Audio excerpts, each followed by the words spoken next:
Go to my website right now and download my free course on alternate picking mastery. It contains 5 essential exercises that will take you to alternate picking mastery faster than you can imagine. And then I've included my method of how to lay out a practice plan in just 1 to 2 minutes that will absolutely boost your results like nothing you ever tried before. So go download it right now. It's free.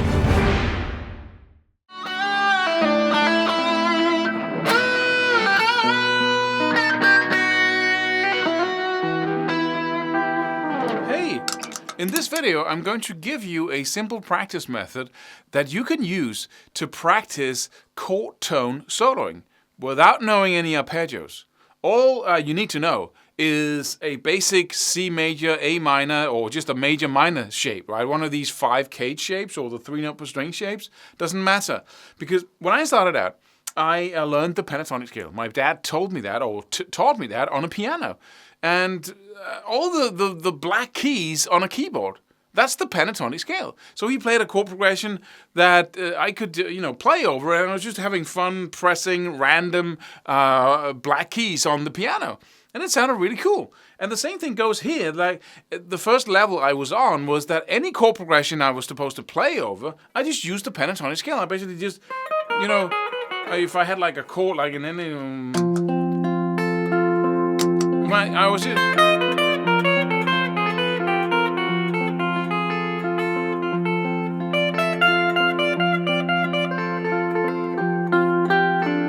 It's my first position minor shape.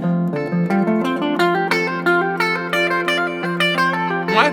I could use that no matter what chord was in the background, almost, right?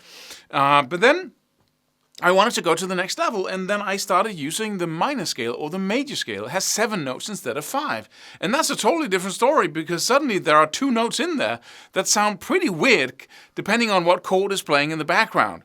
Let me just do a quick demo of that. Even if you have a C, right? In the key of C, you have 7 different chords. And those are the C major, the D minor, the E minor, the F major, the G major, the A minor, and the B minor 7th flat 5. And all those chords are derived from the C major scale, meaning that whenever you hear any of these chords, it's the same notes that are in the 7-note scale, right? So we got a C major here. That's the first chord of C major in the key. That's the tonic, we call it. But even if I'm using the C major scale, which should be a perfect fit, right? It sounds weird sometimes.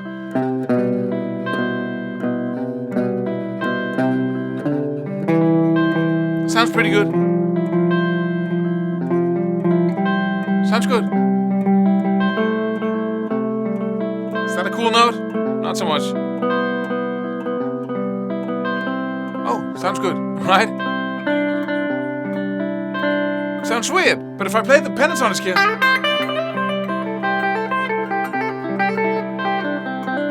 right, I get all the cool notes. And the same thing goes for any chord in C major. So if I want to go to the next level and really be focusing on the chords there, I could use the C major scale, and then I could use the notes of the chord being played in the background. Because if I start and end all my lines on one of these notes that are in the C major chord, right? It's got 3 notes in it. This chord. And if I know what they are, those are the same notes you hear in the background. Right? But if I use the other notes of the scale as passing notes,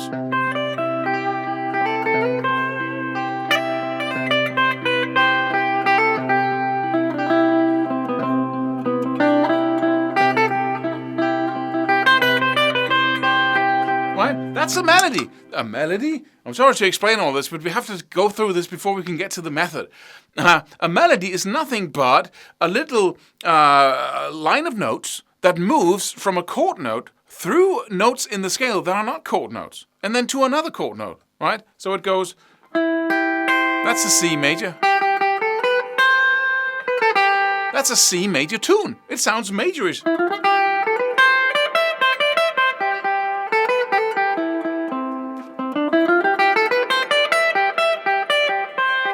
Why does it sound so majorish? Why does it sound like the chord?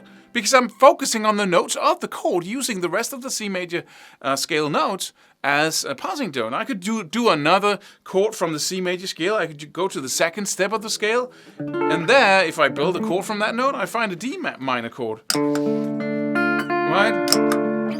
And if I use the C major scale still, but now I'm focusing on the notes of the D minor in the background.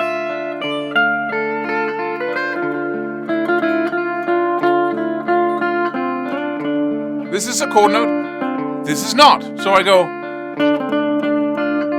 This is a chord note.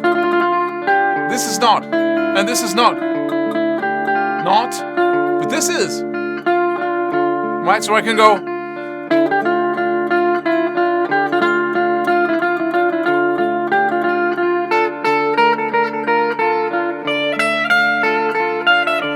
So if I start playing the chord, I can go.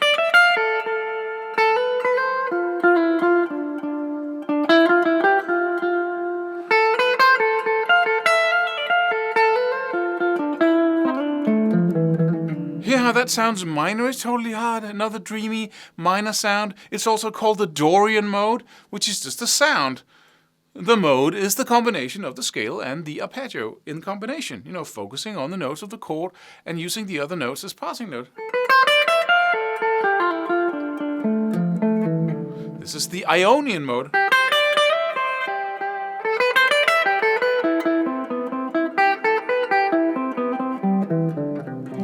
Right? Because it sounds C major-ish. Why does it sound C major-ish? Because I'm using the notes of that C major chord as the notes I'm focusing on. I'm starting and stopping my lines on that note. And then I'm using the other notes of the scale as passing notes. That create... It creates lines that sound... I can do that with all 7 chords, but we don't have time for that in this video. So, Claus, I have to learn 7 different arpeggios within each of the 5 different cage shapes. Right? Because I got 7 different chords, and in this position, that's, 7 unique arpeggio shapes. Go to the second cage shape, and I have to learn how the C major arpeggio looks, and the D minor, and all of 7. That's impossible. That's a huge amount of work. There's a solution to that, and that is the fact that you can take a little area on the fretboard, and then you can develop the ability to hear when you're playing the right note. It doesn't matter whether you know what notes you're playing even. You can just take the shape. Let's say you stay in C major, right? And we have that first chord. Then I could take like any, let's go to the 5th fret here in C major. It's what some would call the first position minor, natural minor shape. Right? And I can say, let's do the 2 top strings, the 2 from the 5, 6, and 8, and the 5, 7, and 8 on the high E string, B string, E string, and then I can experiment with those. This note is really good on the top string. This not so much.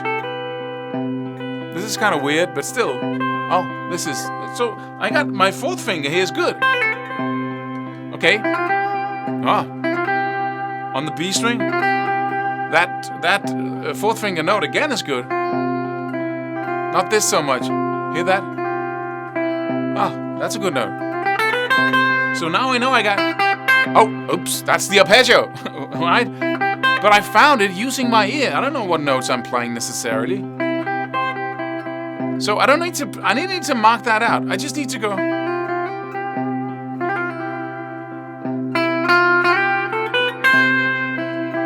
Right, start and end my lines on a chord note or on one of the notes that sound good. Don't matter if it's chord notes. We don't know that. We're not thinking about that. Let me say I shift to another chord now. Let's do the F major. And I use the same notes here. Oh, now the first finger note in the 5th fret sounds really good. Not so good. It's okay. It's good. The first finger B string. That's the second finger. No, not so good. You don't have to do this investigation. You do that as you play. So you simply...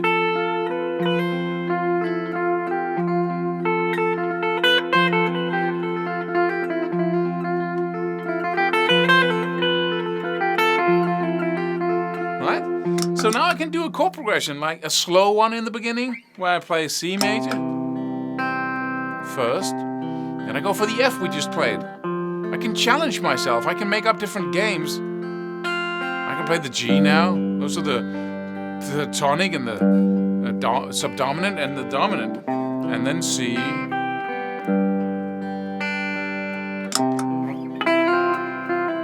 Use my ear, the same spot on the neck.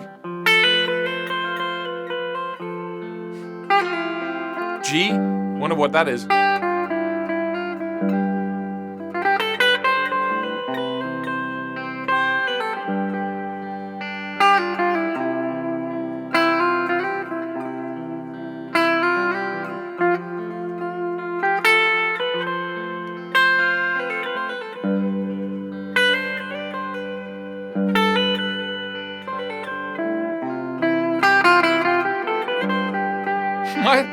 So that's how I learned it, and this actually works because this is real music right off the bat, no preparation. You take that little 6-note shape, and now you might go, that's fine, Claus, we can practice all 7 chords like that. And then gradually, pretty rapidly actually, if I do this every day and I focus like Claus says I should do, on 1 chord at a time, then mix them up, then, challenge myself. It's a cool game, and I stay in the same place on the neck, so I become super familiar with those 2 strings in that position, in that shape, right?